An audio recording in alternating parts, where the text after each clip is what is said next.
For the first time in history, the public was able to view the Accession Council ceremony for a new sovereign. Here are the best moments from a monumental day at St. James's Palace.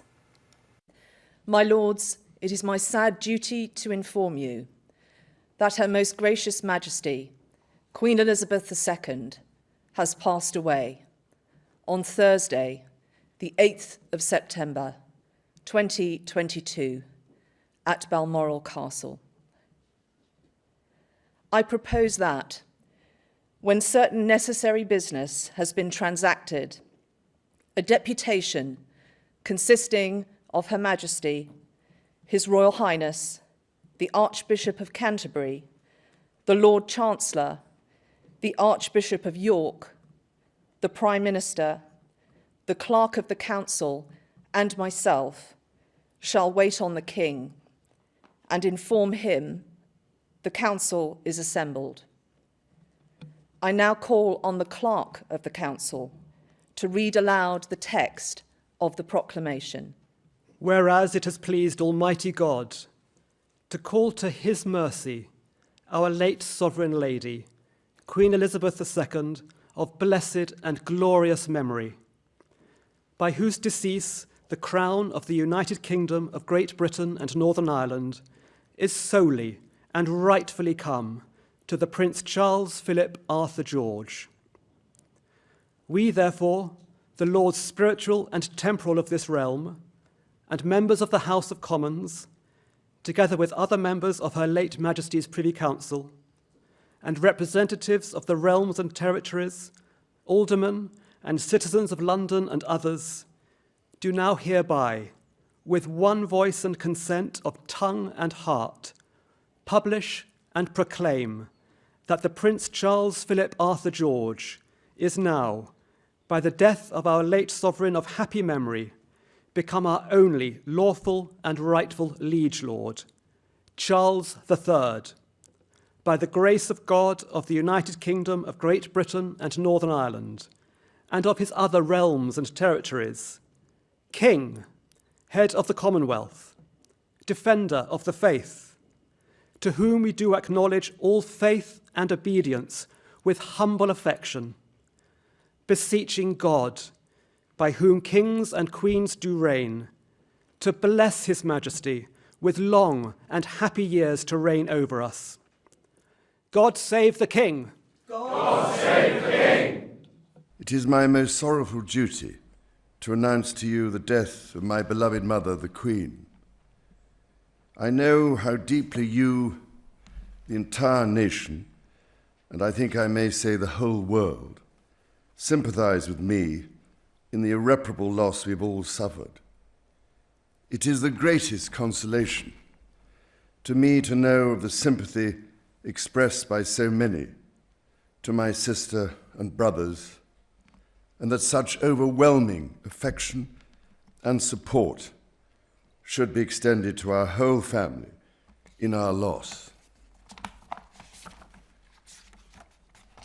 To all of us as a family, as to this kingdom and the wider family of nations of which it is a part, my mother gave an example of lifelong love and of selfless service. My mother's reign was unequaled in its duration, its dedication, and its devotion. Even as we grieve, we give thanks for this most faithful life. I am deeply aware of this great inheritance and of the duties and heavy responsibilities of sovereignty, which have now passed to me. In taking up these responsibilities, I shall strive to follow the inspiring example I have been set in upholding constitutional government and to seek the peace, harmony, and prosperity of the peoples of these islands and of the Commonwealth realms and territories throughout the world. In this purpose, I know that I shall be upheld by the affection and loyalty of the peoples whose sovereign I have been called upon to be, and that in the discharge of these duties, I will be guided by the counsel of their elected parliaments. In all this, I am profoundly encouraged by the constant support of my beloved wife. I take this opportunity to confirm my willingness and intention to continue the tradition of surrendering the hereditary revenues, including the Crown Estate, to my government for the benefit of all, in return for the sovereign grant which supports my official duties as head of state and head of nation. And in carrying out the heavy task that has been laid upon me, and to which I now dedicate what remains to me of my life, I pray for the guidance and help of Almighty God. I have with humble duty to crave your Majesty's permission for the publication of your gracious speech. Approved. Concerning the security of the Church of Scotland. I understand that the law requires that I should, at my accession to the Crown, take and subscribe the oath relating to the security of the Church of Scotland. I am ready to do so at this first opportunity.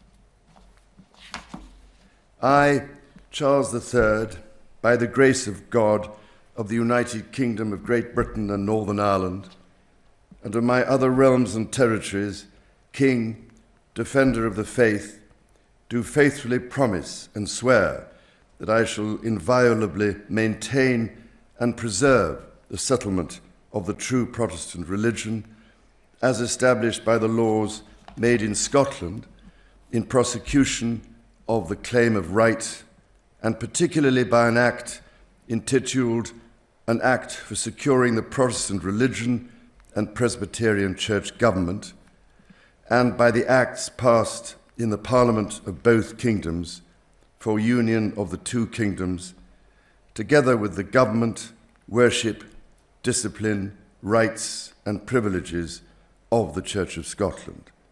So help me God. I now invite your Majesty to subscribe both copies of the instrument, confirming the oath has been taken.